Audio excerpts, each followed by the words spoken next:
Hi guys, James at Rampant Lion Reviews again for you today. For this one we are going to do another malt review. We're going to head to Islay and do my first whisky review from Bunnahabhain. Now I've not done all that many whisky reviews for you on the channel, but the ones I have done it seem to have gone down really positively. So for all of those of you that have enjoyed them, a huge thank you for all the support, and a special thanks in this video to my friend Pete, who gave me this bottle of whisky, or lent me this bottle of whisky I guess, to do a review on the channel. So a big thank you to him. And you know, this is a little bit of a kind of side project for the channel. Obviously the channel focuses mainly on craft beer and things. I do love a good whisky as well, and to do whisky reviewing, you know, would be ridiculously expensive. So when my friends lend me their whiskies to have a taste of, it really is pretty cool. So a big thank you to Pete for making this review possible, and I'm really looking forward to reviewing my first one from Bunnahabhain. I have tried some of their other ones before. I think it was the 12 that I tried, and I really liked that. I always enjoy a nice smoky whisky, a nice big peaty whisky, and from what I gather this is another one that fits into that category. So certainly looking forward to trying this one, and as always I hope you guys enjoy my take on it. So anyway, as is usual with my reviews then, I'll tell you a little bit about the distillery. If you want to get straight to the tasting, just fast forward. All the usual links are in the description below. That's the distillery website, the link to my other reviews that hopefully I can do in the future from Bunnahabhain. Very first time I'm reviewing one of their whiskies, like I said. There's all the usual social media. If you want to see more whisky reviews, do please consider subscribing to the channel. You can check out my beer reviews and my sake reviews as well, and as always please do get in touch and let me know some of the other whiskies and things that you guys would like to see me review. It's always great to hear from you guys that are watching the videos, and the support that you show the channel is hugely appreciated. So anyway, on to my distillery notes then. So the Bunnahabhain Distillery. So as I mentioned to you, the Bunnahabhain Distillery is in the north of Islay, around 8 miles to the north of Port Askaig, and the word Bunnahabhain actually comes from Gaelic. It means river mouth, and the distillery stands next to the Margadale Spring on the Sound of Islay. It's just kind of across the water, if you like, from Jura. But the distillery first came into existence back in 1883, but it can be traced back a further 4 years to 1879, when William Robertson from the Robertson and Baxter Blending Company joined with the Greenlees brothers to create the Islay Distillery, and the buildings were then built in 1883, hence why the official start date of the Bunnahabhain Distillery is 1883. But in the early days they relied very much on sea trade, and they continued operating until 1930 before being forced to close their doors, unfortunately, mainly due to the Great Depression or the Wall Street crash, however you want to call it. But thankfully they were able to reopen around 7 years later. But the distillery were apparently also helped greatly by the building of the road in 1960. It was quite funny when I was reading this a little bit on the distillery website, because most of the deliveries had come through puffer boats and things like that, which did make it a little bit difficult from them, I guess. But they say on the website they were greatly helped by the building of the road in 1960, and the demand for their whisky really increased as word of mouth spread because of how easy it was to get a hold at that time.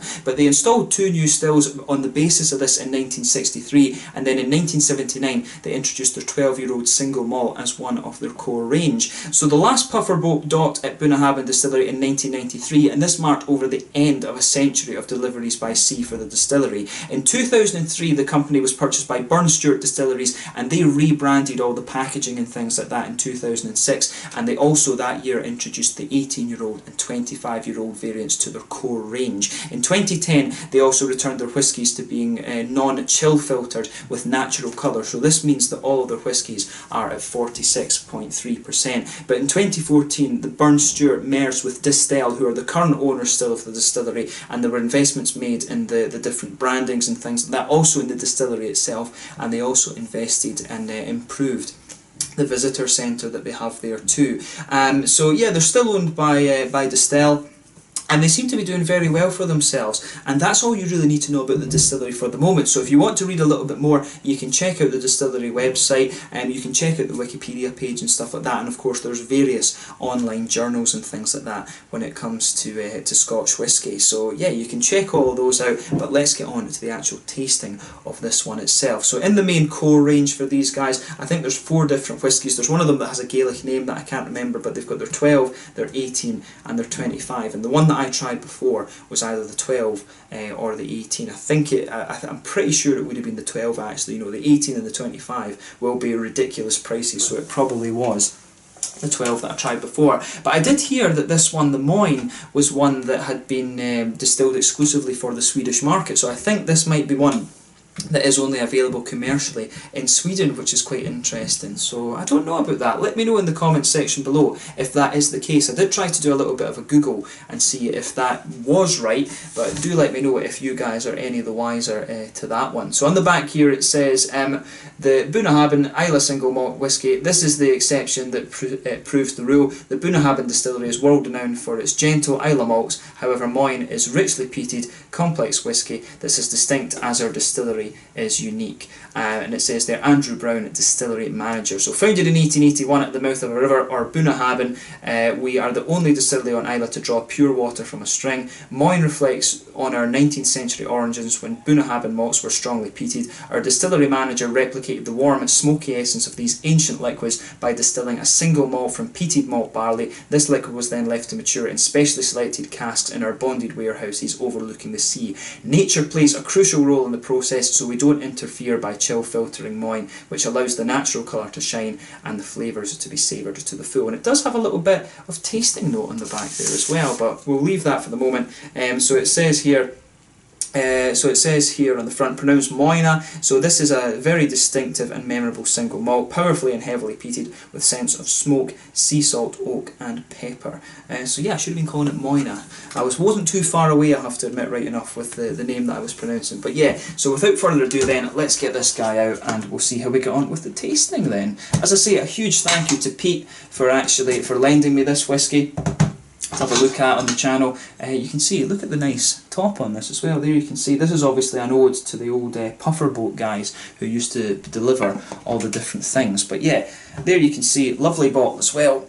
This one's really nicely presented. Yeah, lovely looking bottle that. But yeah, on the front it says pretty much the same thing, and on the back there as well. But look at the top, you can see the outline of Islay there on the cap of this one, which is really, really nice. So yeah, without further ado, let's get it out and we'll get on with the tasting then. Really, really looking forward to this. It's been, you know, I think it's been ages actually since I've reviewed a Scotch whisky for you on the channel. So get a little bit of this out and see how we do. So yeah, look at that. That's a really, really pale whisky. And I'll tell you something, as soon as you open the bottle with this one, you really can smell the peat off of this. This is kind of ridiculous actually. Just turn the computer off since I've already gone through the distillery notes and it's reflecting off the bottle as well. But there, as you can see with this one, that's a really pale golden strawy whisky that.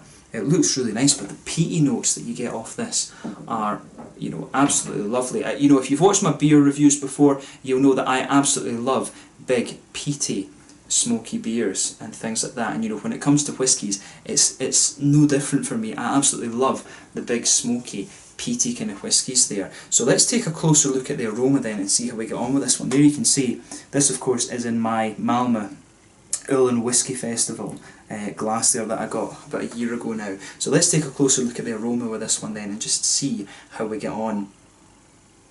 Oh, yeah. That smells really, really nice actually. The thing with the whisky that is really different to the beers of course, and it's no surprise, at 46.3% you really can smell the booze in these. It's great. But yeah, it's the peaty smoke that comes out of that. For me, the sort of, I've always found peat to be quite, you know, earthy, if that makes sense, and a little bit more grassy compared to the likes of the Rauch malts and things that you'll get in Germany. So this one for me, the peaty quality is really nice. It's got a little bit of a sweet earthiness to it and a little bit of a kind of grassy quality as well. But yeah, big peaty notes to this one, and I think overall the peat, to me it comes across as a little bit sweet. I think there's a little bit of a, you know, obviously there's a bit of an oaky quality to this one. There's definitely some sort of brown sugar sweetness to this. It's almost a little bit kind of fudgy. It's almost got just a little bit of like a vanilla fudge kind of note to it, this one. And there's something sort of spicy about this as well. Yeah, it's almost a little bit, is it ginger or is it pepper or something like that? Yeah, there's definitely a little bit of a spicy quality to this one too. And I think there's a little bit of a kind of fruity note yeah, there's definitely a kind of fruity quality to this whisky. I think it's a sort of, it's like orchard fruits. It's almost like a little bit peary, but at the same time I think there's a wee bit of a kind of appley note to this too. But yeah, definitely a little bit of a fudgy quality to this one, some brown sugars. It could be a little bit caramelly, but I want to say it's more of a kind of vanilla fudge that's coming out of this one. But it smells, it really does smell lovely. There's almost a little touch of a very slight kind of grassy quality to this one, but I think that's kind of mixed in with the sort of peaty aromas, if that makes sense. But yeah, to me, the overall nature of the aroma with this one, it does actually smell, it's peaty, yeah, it is peaty, but at the same time the overall aroma of this one for me is actually quite sweet, and maybe that's something I always find with the whiskies a little bit. I always do tend to find the whisky spirit as being quite sweet, just because of how you know, just because of how varied the aromas can be with beer. I find all the whisky aromas, they're very, very different within their own right, but it's almost like it's a smaller scope, if you like, that you have with whisky compared to what you can get for beer and things like that. But it smells beautiful, this one. It's got that lovely peated note. It's quite a sweet peaty character. There's a nice earthiness in there. Definitely a little bit of a grassy note, some fudgy sort of brown sugars. I think there's a bit of an oaky, very slightly vanilla note coming out of this one. There was some sort of gingery, or I don't know if it's quite ginger, maybe it's more peppery. I think it's got a little bit of a peppery spice coming out of it. But then you've also got a little bit of a kind of peary, appley ester coming out of this one too. But yeah, it smells absolutely lovely. You wouldn't expect anything less from Bunnahabhain. The thing that surprised me about this one, when it's a peated whisky, I was really surprised at how light the colour of this one was. But then again, if they're not chill filtering their whiskies and stuff like that, and you know, they're letting the natural colours come out, then it's, you know, it's not really surprising. I need to read about that a little bit more when it comes to the whiskies. But yeah, lovely looking whisky, it smells great. So without further ado, let's get stuck into this one. So this one is the Moine at 46.3%, another Islay whisky from Bunnahabhain on Islay in Scotland. Let's get stuck into this one then. Slàinte, skål.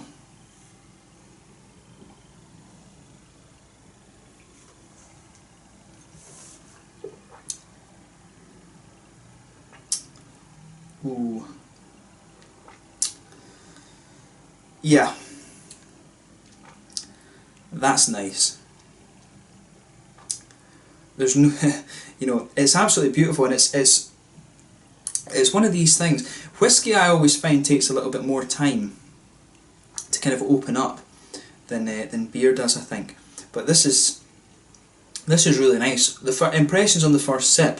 The smokiness, the peaty quality in this one, it comes across to me as very, very smooth. And you know, you've seen how long it was since I took a sip of this one. It really is. It kind of comes across, and then it just smooths out across the whole of your palate, if you like. It has that, but then some of the woody and some almost slightly oaky kind of characters are starting to come out in the middle of the palate as well. I really like what this whiskey's doing. So, you know, just enjoy it. Really enjoy this one.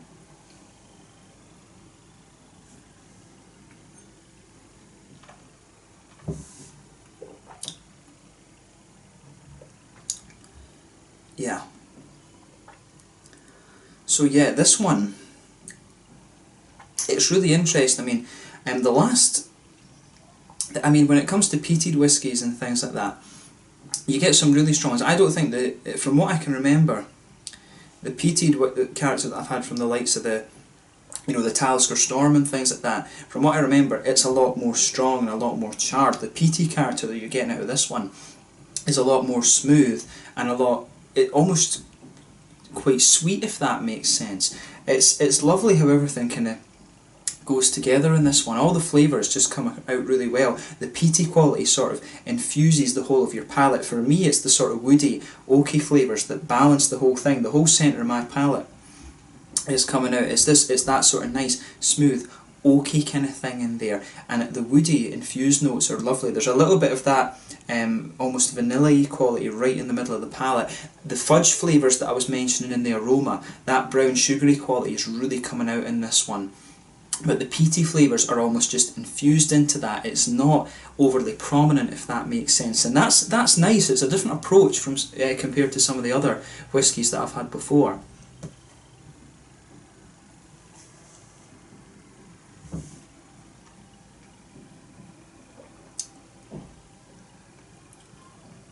Yeah, it really is. It's beautiful.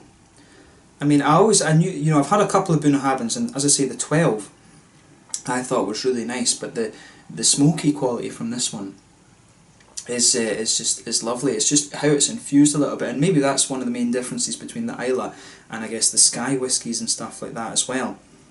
But it really is very nice. As I say, the brown sugars in this one come across really nicely, and there's some nice fruity elements to this one as well. It's a sort of, as I was picking out in the aroma, it's a nice sort of orchardy fruit that you're getting in this one. It's a little bit of an apple, it's a little bit of a pear, and for me, they're coming out right on the kind of front tip of the palate, if you like. I think it's leaning a little bit more towards the peary side of things, but there is a little touch of apple in there as well. But basically, orchard fruits from this one. It really is nice.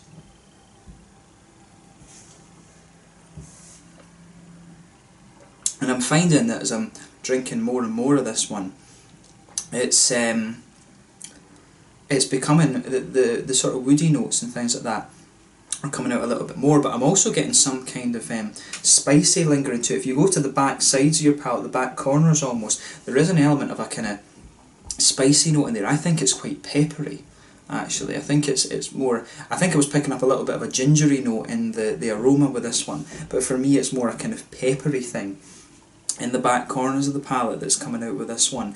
But overall, when you move into the aftertaste, it's some of the smokiness that's lingering there. The sort of sweetness, I think, from that brown sugar, almost fudgy element to it, that just kind of takes a little bit of a back seat, and the pepper is kind of sitting there.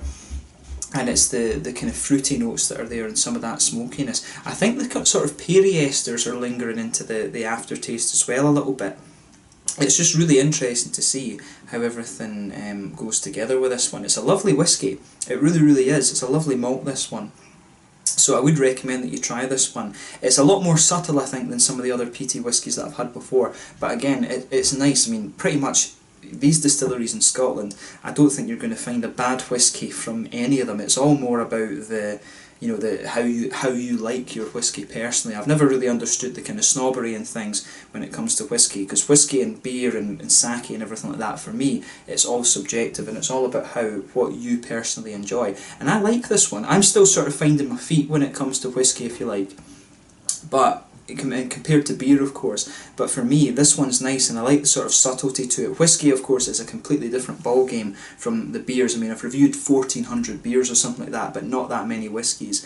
And I find all these, it's really cool learning like a bit more about something different. But it's a lovely, lovely whiskey. This, have a go at it for yourself. I really like how infused the peaty character is about this one. But there's some beautiful flavours in this one. I think it's really, really nice. Have a go at this for yourself and see what you think. As I say, I'm really not sure whether this one is available outside of Sweden, but it's one that's definitely worth checking out on the basis of my experience, at least in my opinion. I would say the flavour in this one, when it's on your tongue, it starts off quite sweet. It kind of fades away a little bit. The smoky, peaty notes start to come out a little bit more. Then the peppery notes that I was saying push their way out a little bit. That dies down a little bit. It starts to sweeten up again, and then it becomes a little bit more fruity. For me, around the very front curve of the palate, there's definitely a little bit of a grassy element to the flavour of this one as well. But yeah, it's a beautiful, beautiful whiskey, and I really do recommend that you have a go at this for yourself and just see what you think. I've loved reviewing this one for you, so I think we'll leave it at that. There's not really much more I can say about this other than give it a go for yourself and see what you think. So yeah, again, a huge thank you to Pete for lending me this whiskey to have a look at. Hopefully, quite a few of my friends have said, oh, we'll lend you our whiskey and you can do some reviews for it on your channel and see how you get on. So for this one, a big thank you to Pete. We'll see what whiskies we can review in the next while, and yeah, a huge thank you to you guys for watching them. I hope you're enjoying them. It's a little bit different from the beer reviews that I do mainly, but this is something that I would like to work on over the next couple of years, and just see how we get on. It is always cool to learn more about your national drink, if you like, as well, but let's leave it at that. So once again, thank you for watching my reviews. Until the next time, please like, subscribe, share, all the usual YouTube stuff. Check out my social media. Have a go at some of the Bunnahabhain whiskies. Hopefully I can return to them in the fairly near future and review some of the different ones. But thank you again for watching, and I will catch you guys very soon. This was the Bunnahabhain Moine from the Bunnahabhain Distillery on Islay in Scotland. Lovely, lovely whisky. And this one, it's definitely more of a kind of subtle peaty quality that you get out of this. But if you love a peaty whisky, I'm sure you will enjoy this one. If you like the peaty and slightly more citrusy whiskies, I think this is one that really is going to hit the spot for you. But until the next time, slange just now, and I will catch you guys very soon. Cheers.